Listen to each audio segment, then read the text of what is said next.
Sa usaping woman empowerment, napakatindi ng kanyang pagpupursige. Ang pagtatanim kasi hindi natin nasusukat, kailangan panlalaking trabaho ang farming. Kumbaga sa mga katulad kong babae, kailangan nyo lang ay subukan. Huwag natin bibigyan na, ay ito hindi, kailangan lalaki nagtatrabaho. Sa panahon kasi ngayon, kahit mag-asawa, in reality, kailangan dalawa kayong nagtataguyod ng pamilya. Ang asawa natin or partner natin nasa farming.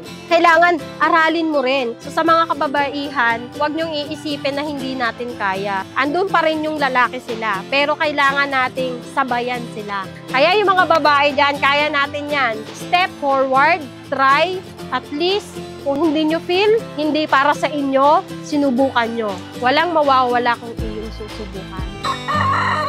Panoorin ang full video sa ating YouTube channel, Agree sa Agri. Don't forget to follow, like, share, and subscribe.